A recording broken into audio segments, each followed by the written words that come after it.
Hoje nós vamos contemplar na nossa catequese uma parte do capítulo 4, os descendentes de Caim e de Sete, e vamos contemplar o capítulo 5, que apresenta uma lista de genealogias, fazendo a ponte entre Adão e Noé. E o capítulo 5 começa exatamente com estas palavras: este é o livro das gerações nascidas de Adão. Quando Deus criou o homem, fê-lo à semelhança de Deus. Criou varão e fêmea e abençoou-os. Deu-lhes o nome de homem no dia que os criou. Portanto, esta lista das gerações, vocês, novamente, eu vou rever uma coisa que já vos tinha dito. Lembrem-se que todos estes acontecimentos, todas estas narrativas dos 10 primeiros capítulos até chegar a Abraão, foram acontecimentos, foram textos que chegaram oralmente ao povo de Deus. E claro que os escritores sagrados que os compuseram, que os puseram por escrito, procuraram dar uma lógica, uma certa ligação dos acontecimentos uns com os outros, mas nós sabemos que estes 10 primeiros capítulos são como uma colcha de retalhos. Os retalhos foram unidos uns aos outros para se formar a colcha, mas vemos que os tecidos não são iguais, são de várias cores, de várias texturas, mas realmente estão unidos porque foram pregados uns aos outros. E ao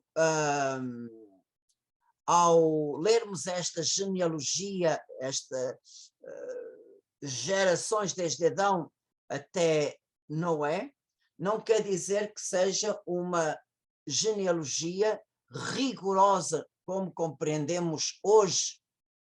Portanto, mais uma vez, os escritores sagrados que compuseram estas narrativas, tiradas da tradição, guiados pelo Espírito Santo, eles nos querem mostrar realidades mais profundas, principalmente querem nos apresentar a evolução da humanidade. Quer dar uma explicação à origem das coisas do ponto de vista bíblico, do ponto de vista teológico.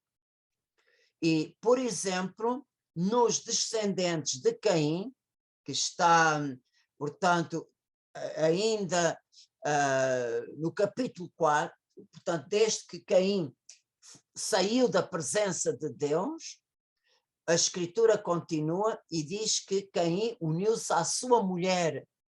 Portanto, vocês vejam que se Caim fosse filho de Adão e Eva, como é que havia uma mulher já para Caim poder desposá-la?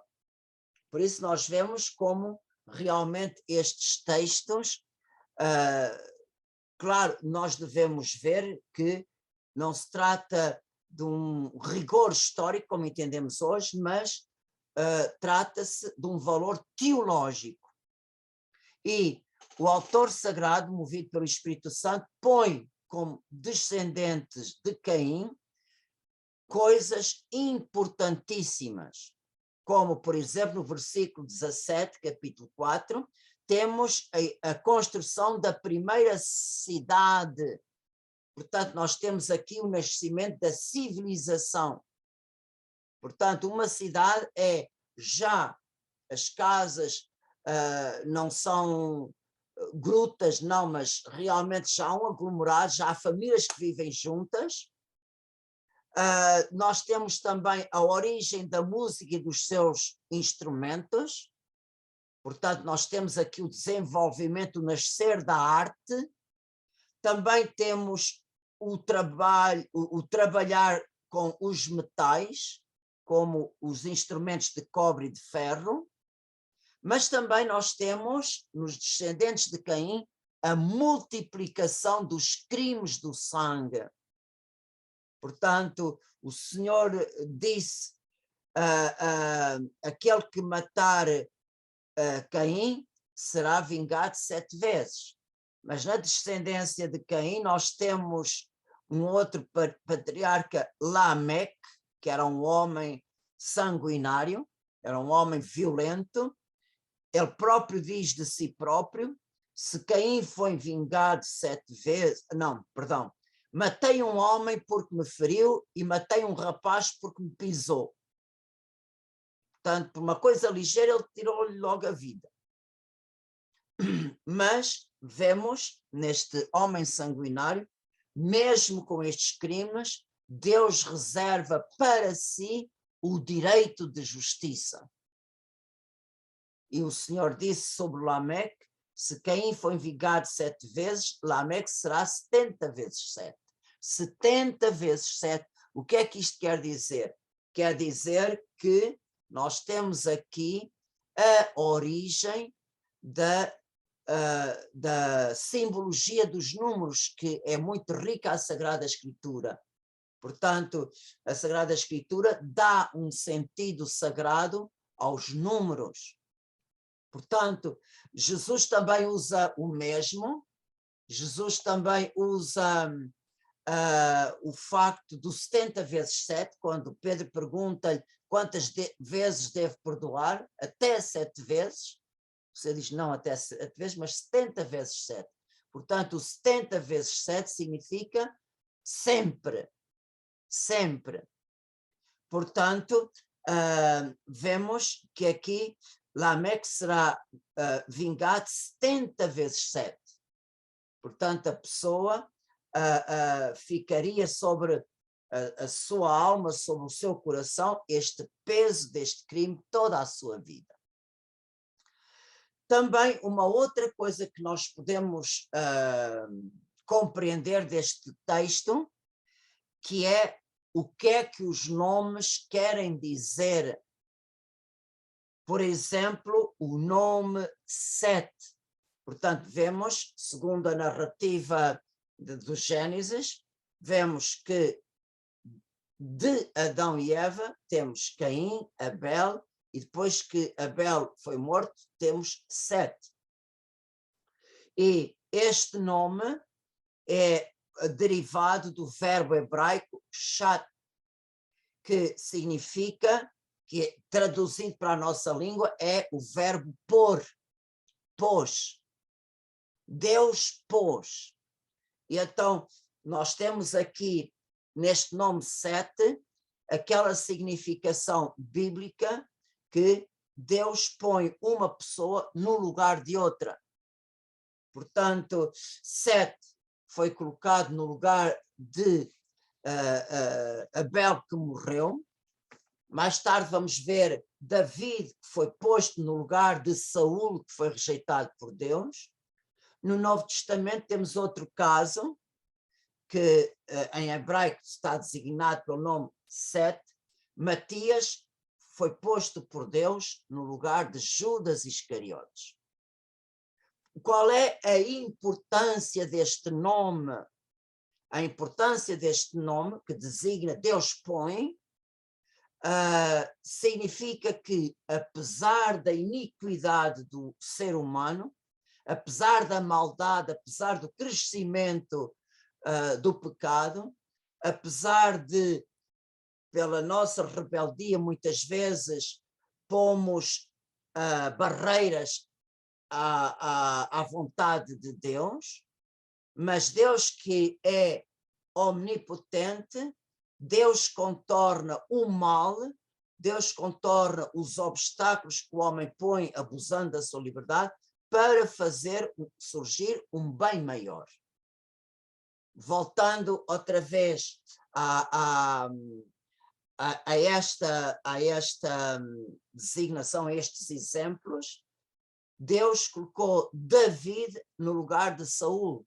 vemos que o reinado de David é muito superior ao reinado de Saul. David realmente é uma pessoa com um coração e com qualidades extraordinárias. Também vemos que o Senhor colocou Matias, um homem cheio do Espírito Santo, de bom coração, de um coração reto, pôs no lugar de Judas que caiu. Portanto, aquele que o Senhor põe é muito melhor do que aquela pessoa que caiu ou que foi rejeitada, etc.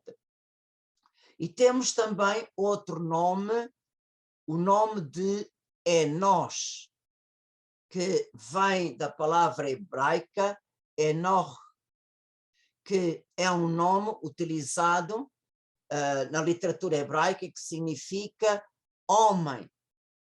Portanto, nós vemos que neste nome quer exprimir uma relação com Deus superior à relação que tinha Caim e Abel. Vemos que Caim e Abel tinham uma relação com Deus muito simples, ofereciam a Deus, por isso simplesmente, os dons que Deus lhes concedeu. Não havia fórmula, não havia oração própria, não havia altar, não havia ministros do altar, não havia templos, não havia nada.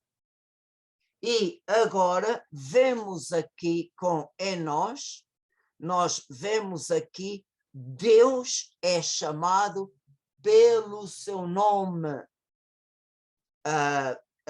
As 4 letras sagradas, que é o JH, W e H, que nós traduzimos para o nosso vernáculo, Yahvé. Portanto, ao invocar Deus pelo nome, nós vemos que há maior intimidade, há uma relação mais pessoal com o Senhor. E também, por este nome Enós, o Espírito Santo, através do autor sagrado, também quer nos mostrar que em algumas tribos primitivas havia um crescimento na sua relação com Deus, havia uma intimidade em relação com Deus, ao passo que noutros clãs esta relação foi desaparecendo, foi esfriando. E então o que é que nós vemos aqui no capítulo 4? Que a descendência de Caim pode representar aquelas tribos que não prestam culto a Deus. É verdade que evoluem a civilização, construindo cidades, trabalhando os metais, fazendo os instrumentos, etc. Mas a sua relação com Deus foi baixando, baixando, enquanto que a descendência de Sete quer representar aquelas tribos ou aquelas pessoas que prestam culto ao Deus vivo e verdadeiro. Portanto, nós temos aqui 2 descendências, de Sete e de Caim, que realmente mostram já duas posições diferentes na sua relação com Deus e na sua relação com o mundo. Passando para o capítulo 5, nós temos então aquela grande lista que pretende unir, através de uma genealogia, Adão a Noé. Portanto, desde a criação até ao dilúvio. Mas, mais uma vez, eu quero lembrar a vocês, isto chegou àqueles que puseram por escrito. Lembrem-se que nós já estamos no tempo depois de Salomão, que realmente a classe sacerdotal e os mestres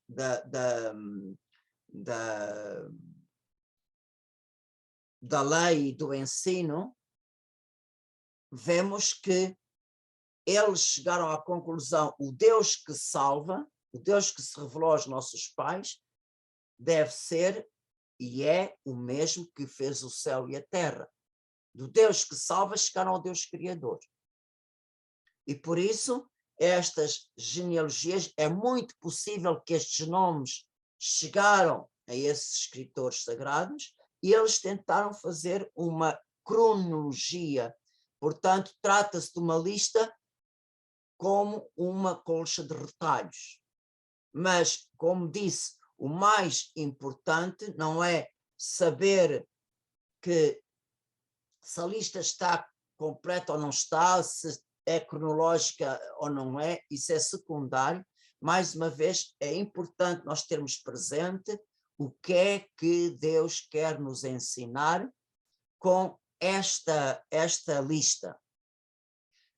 Em primeiro lugar, vocês veem em todos estes patriarcas, desde Adão até Noé, sempre está escrito: e tiveram filhos e filhas. Portanto, em todos estes patriarcas há ausência de esterilidade. Não há esterilidade. Todos eles geraram muitos filhos. Portanto, nós vemos aqui a bênção de Deus, da multiplicação da vida, estava presente em todos. Outra coisa, a gente fica admirado com o número dos anos destes patriarcas. Lembrem-se que não se deve contar os anos como hoje. Lembrem-se que nós estamos numa época que, por exemplo, quando viveram estes patriarcas, com certeza que não havia os calendários como há hoje, e ainda mais que o calendário dos judeus ainda hoje é um calendário lunar, não é um calendário solar. O nosso calendário, nós contamos a rotação da Terra em torno do Sol. Quando a Terra dá uma volta completa ao Sol, é um ano. Portanto, 365 dias mais 6 horas. E ao fim de 4 anos, junta-se as 6 horas, dá um dia a mais, que é o 29 de fevereiro. Mas, de qualquer maneira, nós temos aqui um número de anos extraordinário. Nós até ficamos, mas como é que esta gente viveu tantos anos? Mas não é os anos à nossa maneira.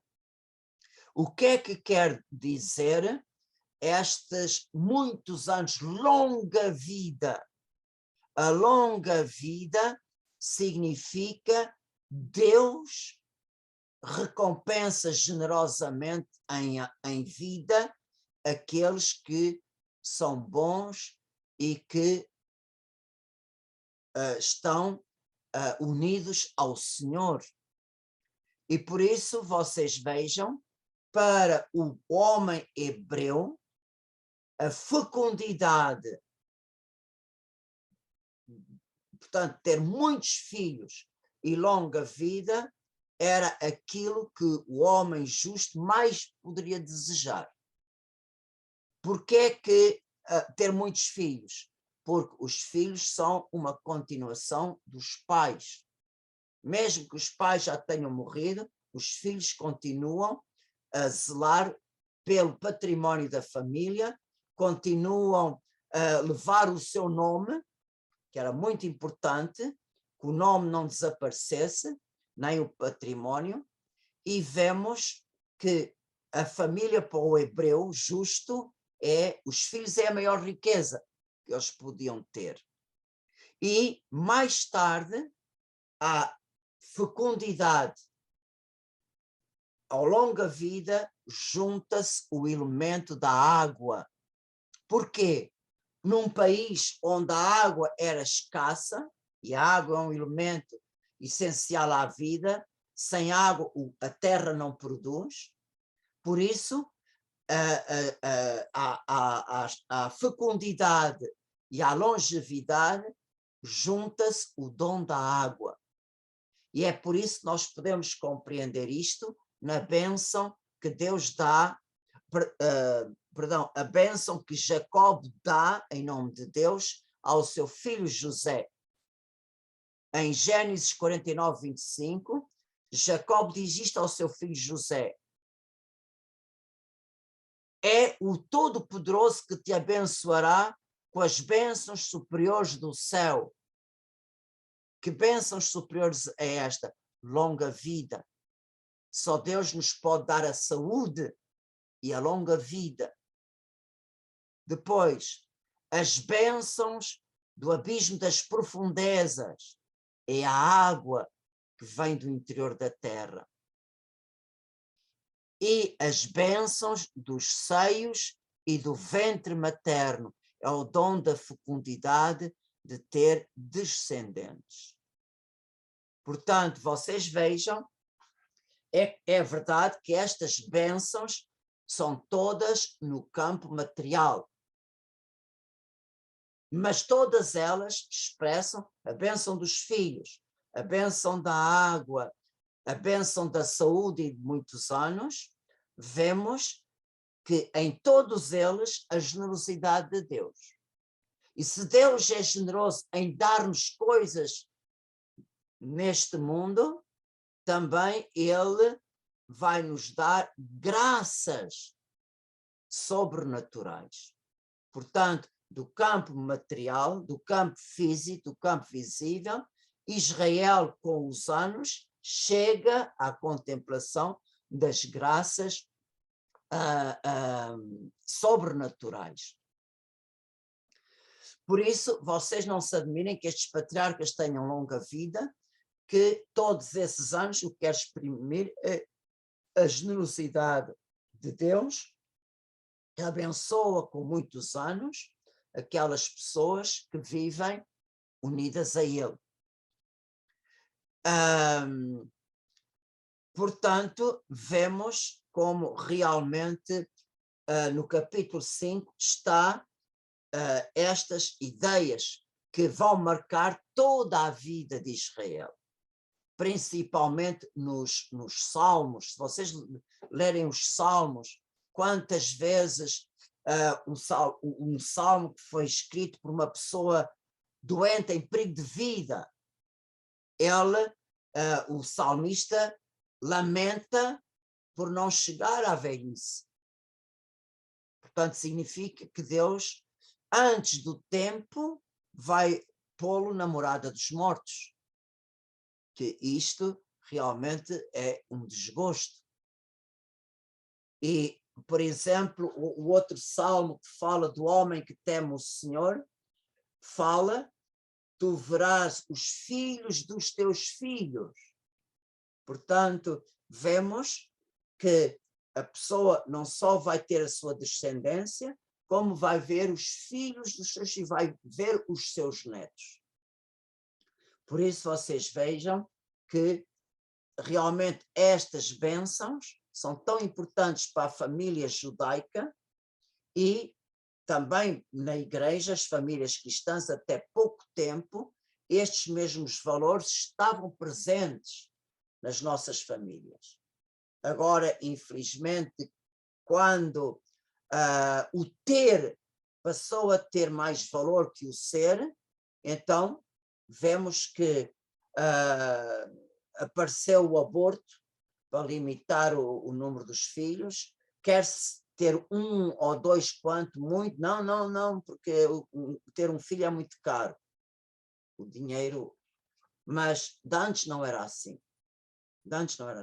mas isto mostra que na sociedade de hoje perdeu-se muito estes valores essenciais, principalmente o valor da família.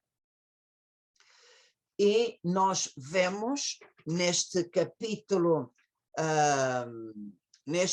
capítulo 4, o valor da vida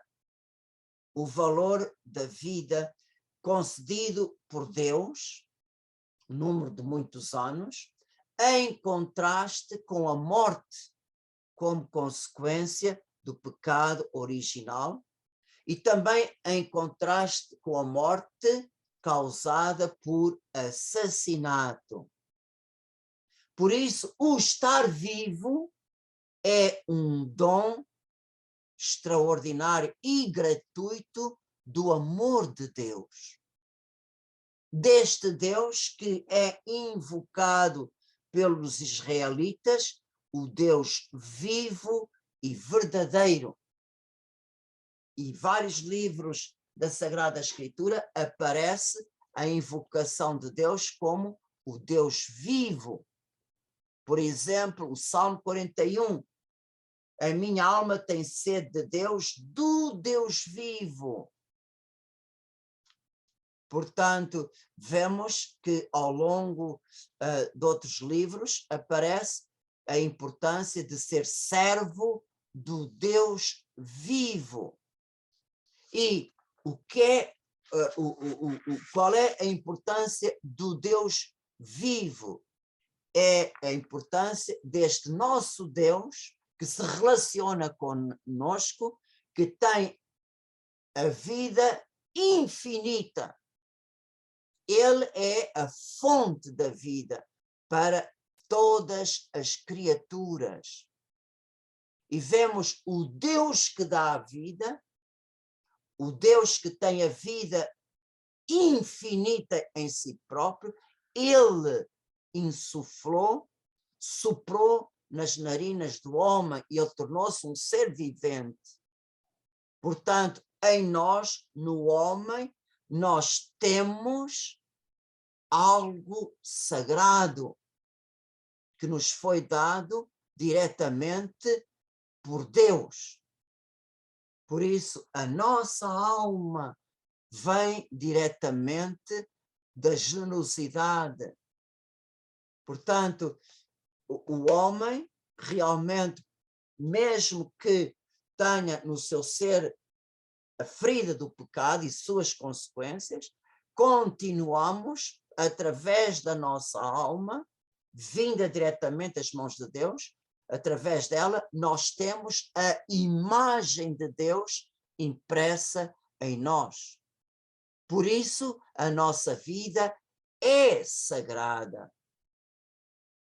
A nossa vida vem diretamente das mãos de Deus.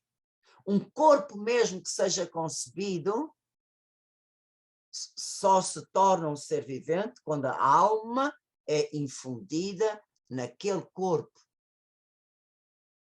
Por isso, vemos, nós temos em nós uma parte divina. Por isso, a nossa vida é sagrada.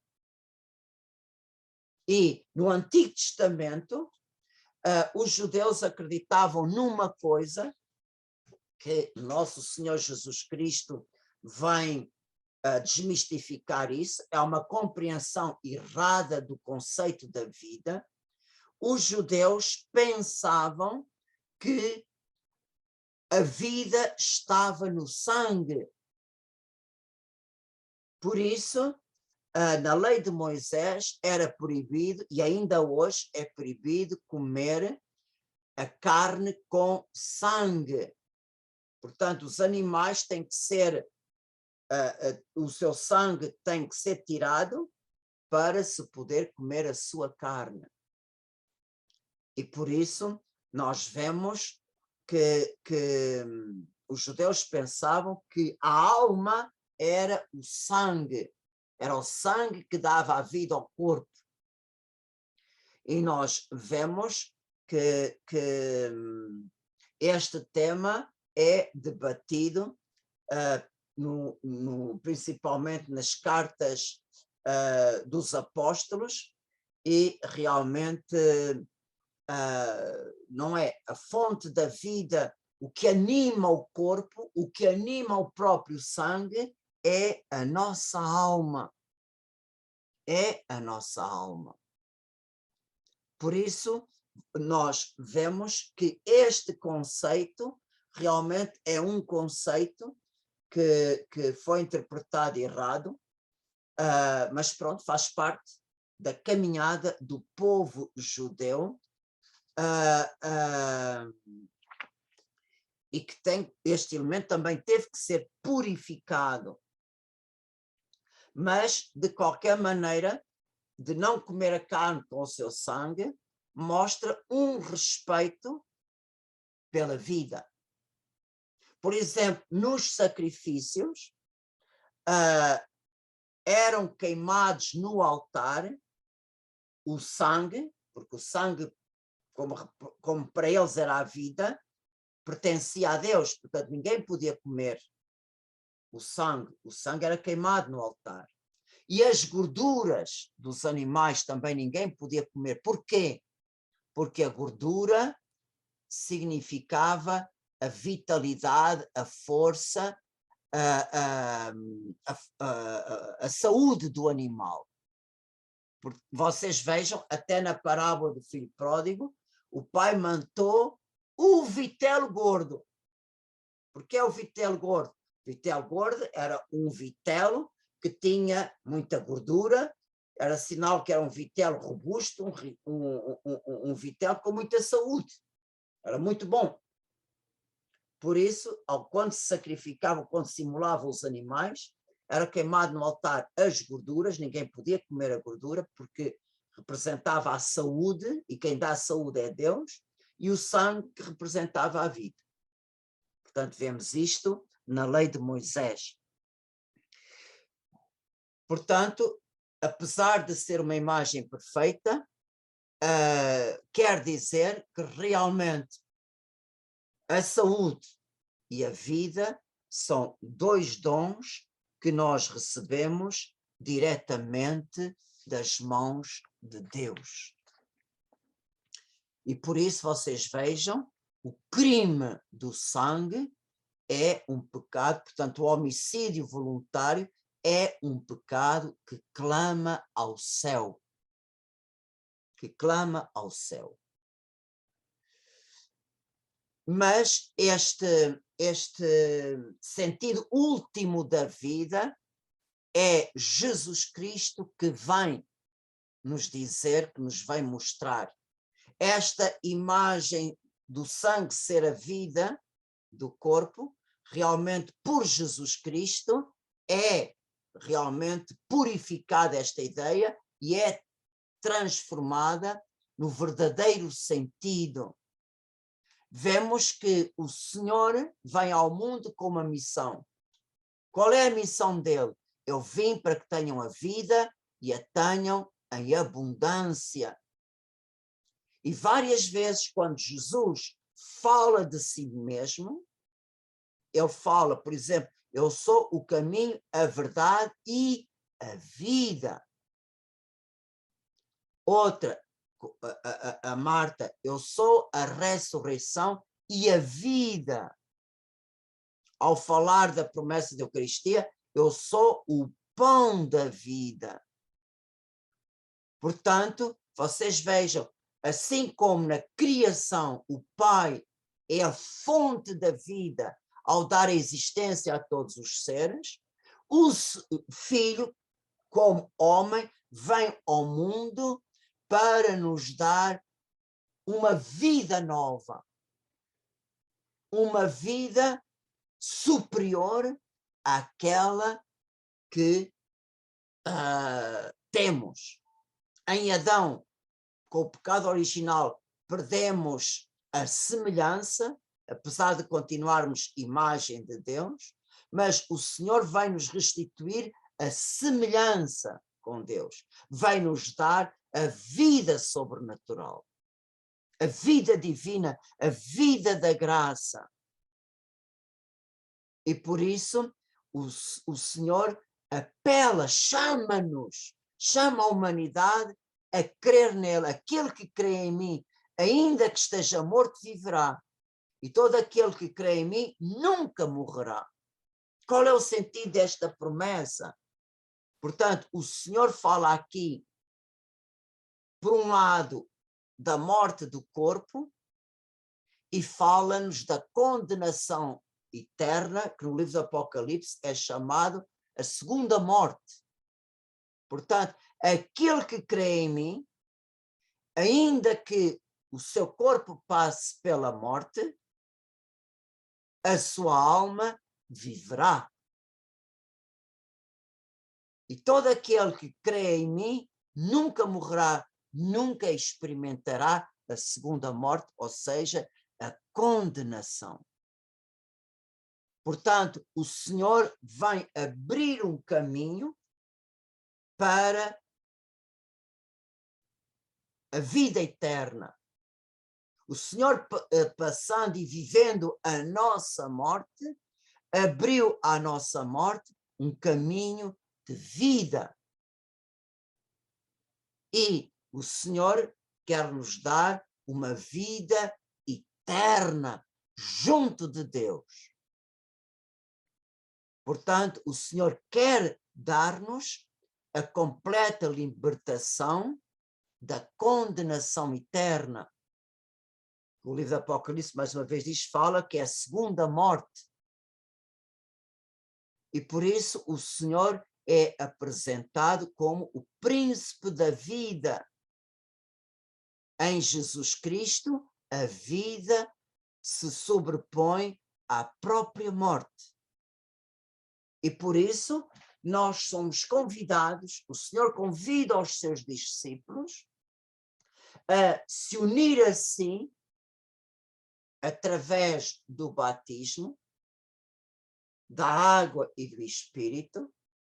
Portanto, pela água e pelo Espírito Santo, readquirimos aquilo que então perdemos.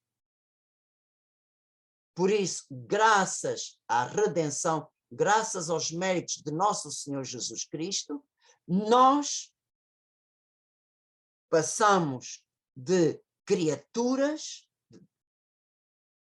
para filhos. Não é a mesma coisa sermos batizados ou não sermos batizados. Não é a mesma coisa de sermos imagem de Deus e imagem e semelhança. Não é a mesma coisa. Imagem de Deus temos só a vida natural. A imagem e semelhança, nós temos a vida natural e a vida sobrenatural. Temos a vida divina em nós. Temos o Espírito Santo que habita na nossa alma. E esta vida sobrenatural, esta vida de Deus que habita em nós, já nos faz, por antecipação, participarmos da salvação que Cristo nos trouxe. O importante é, através dos anos, nós nunca perdermos esta luz, através do pecado mortal. Por isso, é muito importante, se no batismo nós fomos sepultados na morte de Cristo, fomos batizados na morte de Cristo, para quê? Para que nós possamos, através da nossa vida neste mundo, participar já agora nos frutos da sua redenção e alcançarmos a vida eterna. É através dos frutos da redenção que nós temos a graça para vencer as tentações, a graça de vencermos as provas, as dificuldades, os sofrimentos. Vocês sabem muito bem, mesmo com os nossos bobôs, se nós temos Jesus conosco, é muito mais fácil levar a cruz com Jesus do que levarmos a cruz sozinhos. Por isso, o Senhor está conosco. O Senhor está conosco e a casa do Pai é o nosso destino. O Senhor foi à nossa frente preparar-nos um lugar para que no céu conquistemos esta vida em plenitude. Claro que só vamos ter esta vida plenitude quando tivermos a ressurreição do nosso corpo, mas pelo menos podemos já ter esta vida em plenitude na nossa alma. Portanto, só com a nossa alma, mesmo faltando o nosso corpo, já podemos, com os olhos da nossa alma, já podemos ver Deus face a face. E estarmos na casa do Pai. O livro do Apocalipse diz uma coisa muito bonita. Na Jerusalém celeste, Deus enxugará as lágrimas, todas as lágrimas. Significa, no céu não há sofrimento, nem nada de doenças. Não haverá mais morte, nem pranto, nem gritos, nem dor, nem luto. Tudo o que era deste mundo passou. E por isso, esta vida em plenitude, o Senhor quer que nós tenhamos. É por isso que Ele se fez homem e é por isso que Ele viveu como viveu, ensinou o que Ele ensinou, sofreu, morreu, foi sepultado, ressuscitou e subiu ao céu. Portanto, o que Deus tem para nós é algo que nos ultrapassa. Ultrapassa as nossas imaginações, os nossos pensamentos, aquilo de belo que os nossos olhos já viram, aquilo que o nosso coração sentiu neste mundo, isso não é nada comparado com aquilo que Deus tem para aqueles que o amam. Por isso vocês vejam como a nossa vida é um dom sagrado, mas mais sagrado é a herança que o Senhor tem para nos dar. Claro, sofremos, mas sofremos unidos ao Senhor. Não estamos a levar a nossa via sacra sós, não. O Senhor está conosco. E Ele quer, se sofremos com Ele, também com Ele reinaremos por toda a eternidade. Por isso, quando nas provações, nos sofrimentos, nas tribulações, nos desgostos, nas inquietações que nós temos, sempre, claro que o Senhor não nos promete o céu neste mundo, mas vivamos sempre estas horas com o Senhor, com Ele. Podemos ter a certeza que Ele é a nossa força. E não nos esqueçamos da palavra, eu vim para que tenham a vida e a tenham em abundância. Amém.